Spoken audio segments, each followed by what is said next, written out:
नमस्कार विद्यार्थी मित्रांनो, एन के ऑनलाईन क्लासमध्ये आपले सर्वांचं मनपूर्वक स्वागत. मित्रांनो, इयत्ता 12वी बोर्ड परीक्षा 2025मधील 11वा दिवस आहे आणि ह्या 11व्या दिवशी कोऑपरेशन म्हणजे सहकार या विषयाचा पेपर झालेला आहे.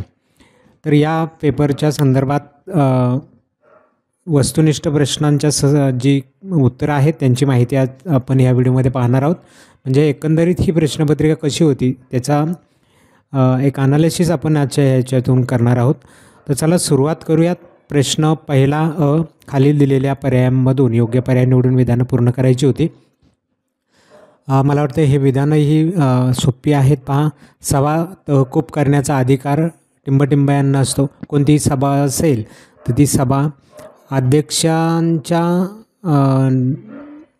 नियुक्तीने सुरू होत असते आणि त्यामुळं ती सभा तहकूब जर मध्येच करण्याची वेळ आली तर ते कोण करू शकतं? अध्यक्षाच्या परवानगीने सभेचं सगळं कामकाज चालतं. तर अध्यक्ष या ठिकाणी ती सभा तहकूब करू शकतात. बाकीचे सचिव आणि नाममात्र सभासद करू शकत नाहीत. म्हणून उत्तर आपलं अध्यक्ष हे अपेक्षित होतं. त्यानंतर जागतिकीकरणाच्या प्रक्रियेनंतर सहकारी संस्थांना सरकारकडून दिल्या जाणाऱ्या मदतींमध्ये टिंबटिंब करण्यात आली. तर तुम्ही जागतिकीकरणाचं 1991चं धोरण जर पाहिलं असेल, इवन त्या अर्थशास्त्रामध्ये देखील 11वीला होतं, ते जरी तुम्ही डोळ्यासमोर आणलं असतं तरी याचं उत्तर सहज सापडलं असतं तुम्हाला. जागतिकीकरण करत असताना 1991च्या धोरणामध्ये सरकारने स्वतःची भूमिका कमी केली आणि प्रायव्हेट क्षेत्राची आणि जागतिकीकरणाची भूमिका वाढवली होती. त्यामुळे स्वतःची जबाबदाऱ्या कमी केल्या होत्या आणि त्यामुळं सरकारकडून दिल्या जाणाऱ्या ज्या सुविधा होत्या, मदती होत्या, त्या सरकारने सगळ्या क्षेत्रामधले कमी केल्या आणि त्याचा परिणाम सहकारी क्षेत्रामध्ये पण दिसून आला. म्हणून याचं उत्तर वाढ तर काय केली नाही शासनाने, स्पर्धा पण काय निर्माण झाली नाही सहकारी क्षेत्रामध्ये. फक्त काय झालं या ठिकाणी तर मदत जी होती ती कपात करण्यात आली. म्हणजे आपला पर्याय क्रमांक क ह्या ठिकाणी उत्तर अपेक्षित होतं. त्यानंतर तिसरा आहे, नोंदणी अर्जासोबत उपविधींच्या टिंबटिंब प्रती जोडाव्या लागतात. तर हा प्रश्न मला वाटतं यापूर्वी जेही बोर्ड परीक्षेला विचारला गेलेला होता. तर नोंदणी अर्जासोबत उपविधीच्या 4 प्रती आपल्याला जोडाव्या लागत आहेत. तर पर्याय क्रमांक ब ह्या ठिकाणी येणं अपेक्षित होतं. यानंतर पहा, पुढचा प्रश्न आहे चौथा. भारतातील पहिला सहकारी संस्था कायदा टिंबटिंब साली संमत करण्यात आला.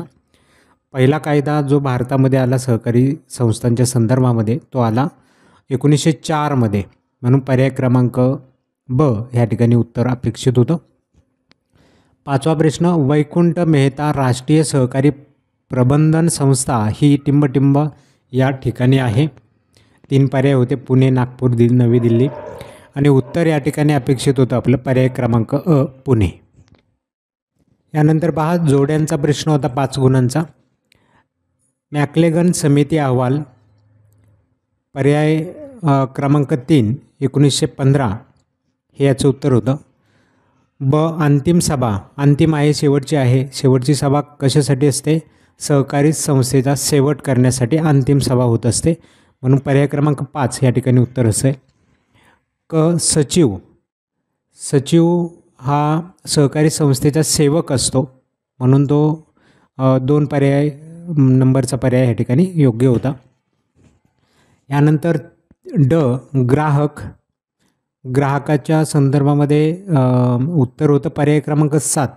स्पर्धायुक्त बाजारपेठेचा राजा ग्राहक असतो. म्हणून पर्याय क्रमांक 7 याचं उत्तर असेल. त्यानंतर ई, जिल्हा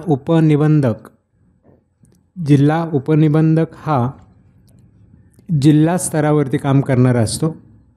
म्हणून याचा पर्याय क्रमांक 10 जिल्हा स्तर. अशा प्रकारे ह्या जोड्या अपेक्षित होत्या. यानंतर पुढचा प्रश्न क, खालील विधाने चुकी बरोबरतेल्या 5 मार्कासाठी होतं. सहकारी संस्थेच्या दृष्टीने हिशेब तपासणी महत्त्वाची असते. बरोबर आहे. त्यानंतर दुसरं विधान, अवैधानिक पुस्तके तयार करणे कायद्याने बंधनकारक असतं. अवैधानिक पुस्तके आणि ते कायद्याने बंधनकारक असं होईल का? नाही, हे विधान चूक आहे. तिसरं होतं, अध्यक्षांच्या गैरहजेरीत पदभार सचिव सांभाळतो. हे विधान चूक आहे. अध्यक्षांच्या गैरहजेरीमध्ये पदभार कोण सांभाळतं? उपाध्यक्ष सांभाळतो.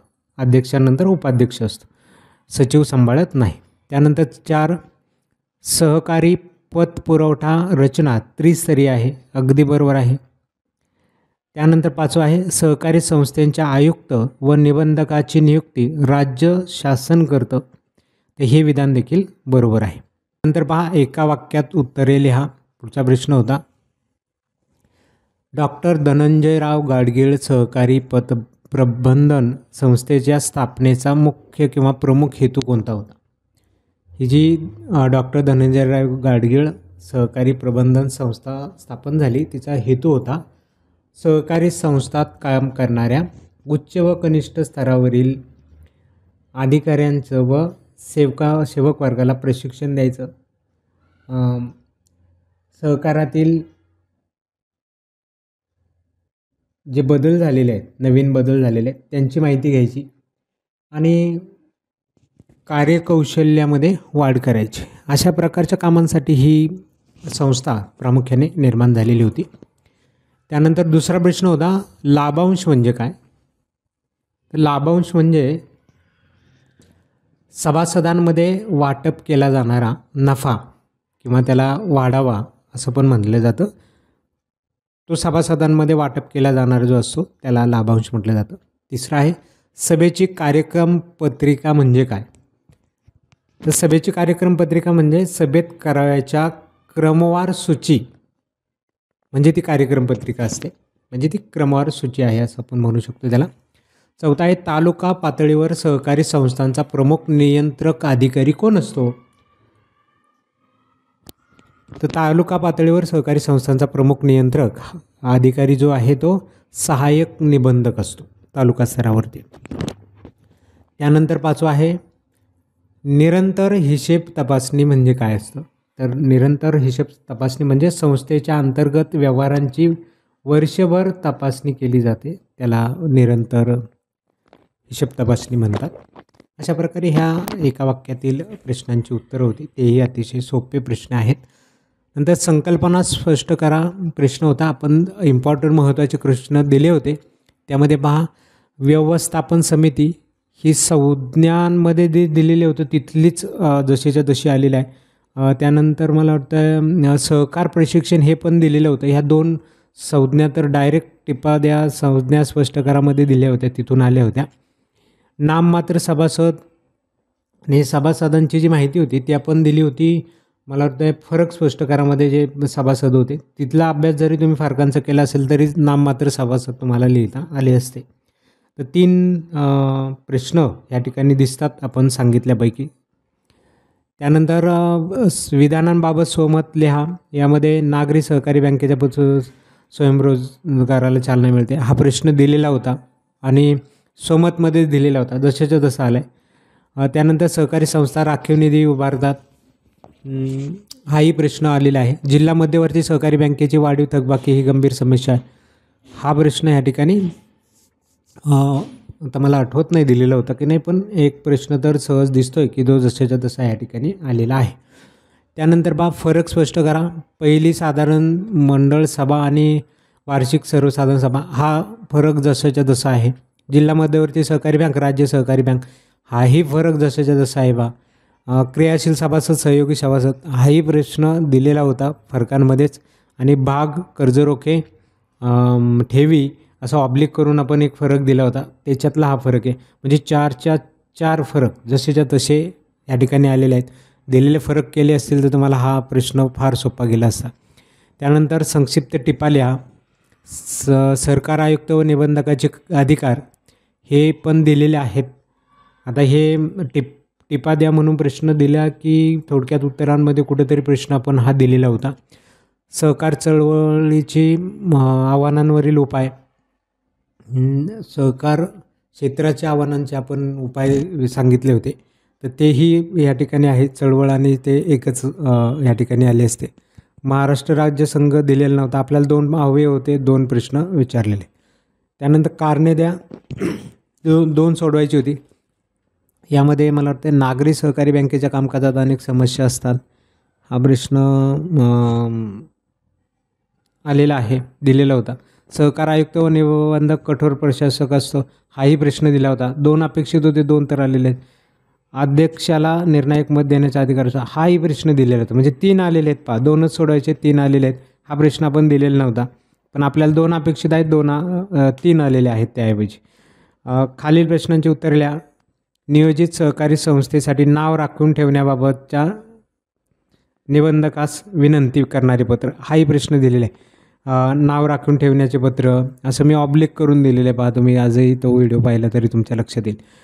त्यानंतर सहकारी संस्थेच्या सभासदत्वाचा अर्ज नामंजुरीबाबतचा अर्ज नामंजुरीबाबतचा सभासदत्व नामंजुरीबाबतचं पत्र हेही दिलेलं होतं. त्यानंतर सहकारी संस्थेची वैधानिक पुस्तके कोणती, हा प्रश्न थोडक्यात उत्तरांमध्ये म्हणजे 7व्यामध्ये दिला नव्हता मी, तो इतर ठिकाणी कुठेतरी पुस्तकांवरती प्रश्न आहे.